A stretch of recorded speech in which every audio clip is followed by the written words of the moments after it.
নমস্কার বন্ধুরা, আমি টিটুস কিচেনে সবাইকে স্বাগত। আশা করি আজকের ভিডিওটা আপনাদের সবারই খুব ভালো লাগবে। আজ আমি আপনাদের সাথে বাঁধাকপির স্টেক বা ক্যাবেজ স্টেকের রেসিপিটা শেয়ার করছি। এটা কিন্তু খেতে খুব দুর্দান্ত হয়। এটা আপনারা ডিনারে খেতে পারেন অথবা টিফিনেও কিন্তু এটা খেতে পারেন। যদি আজকের ভিডিওটা আপনাদের ভালো লাগে তাহলে অবশ্যই একটা লাইক, শেয়ার, চ্যানেল সাবস্ক্রাইব করে পাশে থাকা বেল আইকনটি প্রেস করে দিন। যখনই কোনো নতুন ভিডিও আপলোড করব তার ইনস্ট্যান্ট নোটিফিকেশন সবার আগে আপনার কাছে পৌঁছবে। আসুন দেখে নেওয়া যাক ক্যাবেজ স্টিক করতে কী লাগছে। এখানে আমি মাঝারি সাইজের একটা বাঁধাকপি বা ক্যাবেজ নিয়ে নিয়েছি। প্রথমে এই মুখের এই পোর্শনটা আমি এটা কেটে রেখে দেবো। এটা আমি কিন্তু স্টেকে ব্যবহার করছি না, অন্য কাজে এটাকে ব্যবহার করব। আমি ঠিক 2 ইঞ্চি করে মাপ করে ক্যাবেজের স্টেকগুলো কেটে নিচ্ছি। খুব বেশি মোটা কাটলে কিন্তু প্রপারলি কুকড হবে না, সেই জন্য ঠিক এইভাবে কেটে নিতে হবে। দেখুন থিকনেসটা আমি আপনাদের দেখিয়ে নিচ্ছি। আর একটা আমি কাটবো এই একইভাবে। দুটো আমি এখান থেকে নিয়ে নিয়েছি, বাদ বাকিটা কিন্তু আমি রেখে দিচ্ছি। আমি এক্ষুনি এটাকে আর ইউজ করছি না, দুটো দিয়ে আমি আপনাদের ভিডিওটা শেয়ার করব। দুটো স্টেক নিয়েছি, এবার এটাকে আমি কি করব সেটা দেখাচ্ছি। একটা বোল নিয়ে নিয়েছি, তার ভিতরে আমি এখানে 2 টিস্পুন কুকিং অয়েল নিচ্ছি। এর ভেতরে হাফ টিস্পুন চিলি ফ্লেক্স দিচ্ছি, অল পারপাস সিজনিং দিচ্ছি হাফ টিস্পুন, আর এখানে আমি অনিয়ন পাউডার দিচ্ছি। আপনাদের কাছে অনিয়ন পাউডার না থাকলে আপনারা অনিয়নের পেস্টও কিন্তু ব্যবহার করতে পারেন। আর গার্লিক পাউডার দিচ্ছি, এটাও কিন্তু আপনারা পেস্ট হিসেবে ব্যবহার করতে পারেন। স্বাদ অনুযায়ী নুন দিয়ে দিচ্ছি, আর 1/4 টিস্পুন ব্ল্যাক পেপার আমি এখানে ব্যবহার করছি। ভালো করে একটা স্পুনের সাহায্যে সমস্ত মশলাগুলো তেলের সাথে মিশিয়ে নেবো আগে।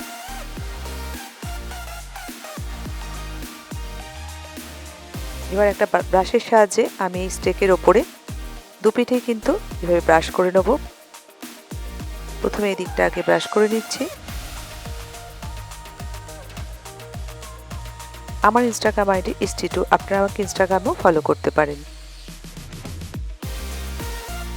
একইভাবে দুটোতে ব্রাশ করে নিতে হবে।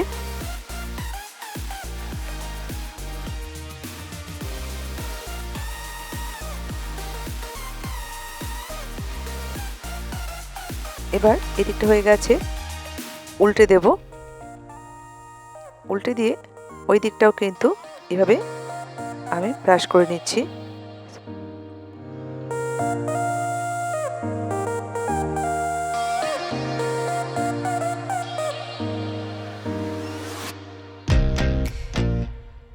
এটা কিন্তু টিফিনে অথবা ডিনারে খেতে দারুণ লাগে।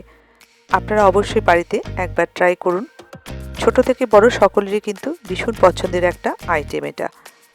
এবারে নেক্সট স্টেপে যাব। একটা বোল নিয়েছি, তার ভেতরে আমি একটা ডিমকে ফাটাচ্ছি। সাদা পোর্শনটা বা হোয়াইট পোর্শনটা নেব, কুসুমটা কিন্তু রেখে দেবো। যদি অল্প একটু পড়েও যায় তাতে খুব একটা কিছু হবে না রেসিপিটা, তাই দুটো ডিম আমি এখানে ইউজ করছি।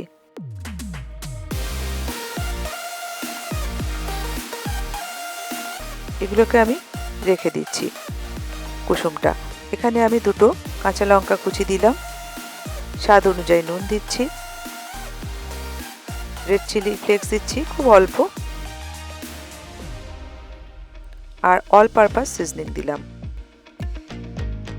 কিছুটা ধনেপাতা কুচি রেখেছি সেটা দিয়ে দিলাম। 1 টিস্পুন ময়দা দিচ্ছি বা অল পারপাস ফ্লোর দিচ্ছি। ভালো করে এটা ডিমের সাথে মিশিয়ে নেব, হোয়াইট পোর্শনের সাথে। একটা ব্যাটার রেডি করে নিলাম। ওভেনে একটা কিন্তু বেশ মোটা গেজ এখানে একটা প্যান বসিয়ে দিয়েছি। প্যানটা বেশ গরম করে নিয়েছি। নেওয়ার পরে যে স্টেকের মধ্যে অয়েল ব্রাশ করে রেখেছিলাম মশলার সাথে সেটা আগে দিয়ে দেবো, দিয়ে ঢাকা দিয়ে দেবো। এই রান্নাটা করতে, এটাকে টেন্ডার করতে কিন্তু আমার ঠিক 10 মিনিট লেগেছে, নরম করতে। উল্টে পাল্টে এই কাজটা করতে হবে। আগে এক পিঠ একটু করে নেব, উল্টে দেবো বা ফ্লিপ করব, করে আবারও ঢাকা দিয়ে দেবো। এইভাবে টোটাল কিন্তু 10 মিনিট ধরে আমি এটাকে নরম করে নিয়েছি। পোড়ার কোনো ভয় নেই, বাঁধাকপি থেকে কিন্তু এমনি জল বেরোয়। দেখুন আমি কিন্তু এখানে কোনো রকম জল ব্যবহার করিনি বা প্যানে কিন্তু কোনো তেলও দিইনি, যেহেতু বাঁধাকপিতে আমি তেলের সাথে মশলাগুলো দিয়েছি, সেটাতেই কিন্তু এটা রান্না হয়ে যাবে বা নরম হয়ে যাবে। দেখুন এটা প্রপারলি কিন্তু রান্না হয়েছে। এটা আমি একটা ডিশে তুলে নিচ্ছি দুটো স্টেককে। আমি টঙের সাহায্যে করছি, টং না থাকলে অবশ্যই দুটো স্প্যাচুলার সাহায্যে করবেন, খুব সাবধানে। ওই প্যানের ভেতরেই আমি আবারও 1 টিস্পুন কুকিং অয়েল দিয়ে দিলাম, দিয়ে একটা ব্রাশের সাহায্যে ব্রাশ করে নিচ্ছি যাতে চারিদিকে ভালোভাবে স্প্রেড হয়ে যায়। কুকিং অয়েলটা গরম হয়ে গেছে এবার। আর স্টেকগুলো কিন্তু বেশ ঠান্ডা করে নিয়েছি আগে, তারপরে এই ডিমের যে ব্যাটারটা করে রেখেছিলাম সেটা ডিপ করে এভাবে প্যানের ভেতর দিয়ে দিলাম। ফ্লেমটা লো টু মিডিয়ামে থাকবে। আর উপরে একটু করে কিন্তু ব্যাটার আমি দিয়ে দিয়েছি হাত বা স্পুনের সাহায্যে। এবার একদিকটা হয়ে গেলে টঙের সাহায্যে ফ্লিপ করে দেব। খেতে কিন্তু অপূর্ব হয়, আপনারা বাড়িতে অবশ্যই একবার ট্রাই করুন। মাঝে মাঝে স্টেকের যে গ্যাপগুলো হবে সেখানে কিন্তু এই ডিমের ব্যাটারটা দিয়ে দেবেন।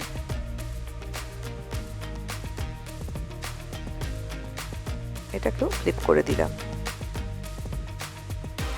ডিমের এই ব্যাটারটা দেওয়ার পরে কিন্তু মিনিট 5-ও লাগে না এটা কিন্তু কুক করতে, যেহেতু আগেই আমি 10 মিনিট জন্য এটাকে নরম করে নিয়েছি। দেখুন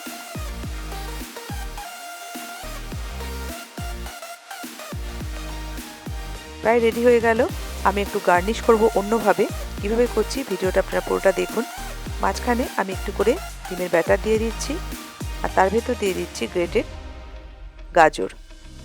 দেখতেও সুন্দর লাগবে আর মুখে পড়লে কিন্তু টেস্টটা অন্যরকম লাগবে, খেতেও ভালো হবে। দেখেই বুঝতে পারছেন কতটা সুন্দর হয়েছে, আর খেতে কিন্তু অপূর্ব হয়েছিল। এবারে চারপাশটা যাতে খুলে না যায় একটু করে ডিমের ব্যাটার আমি স্প্রেড করে দিচ্ছি, দিয়ে ঢাকা দিয়ে ঠিক 2 মিনিট লাগবে কিন্তু রান্না করতে। এরপরে 2 মিনিট হয়ে গেছে, দেখুন রেডি হয়ে গেছে ক্যাবেজ স্টেক বা বাঁধাকপির স্টেক। এটা আমি এবারকে ডিশ আউট করব। ভিডিওটা দেখার জন্য ধন্যবাদ। যদি আজকের রেসিপিটা আপনাদের সত্যি ভালো লাগে তাহলে অবশ্যই আমাকে কমেন্ট সেকশনে জানান কেমন লাগলো। ভালো লাগলে লাইক, শেয়ার, চ্যানেল সাবস্ক্রাইব করে পাশে থাকা বেল আইকনটি প্রেস করে দিন।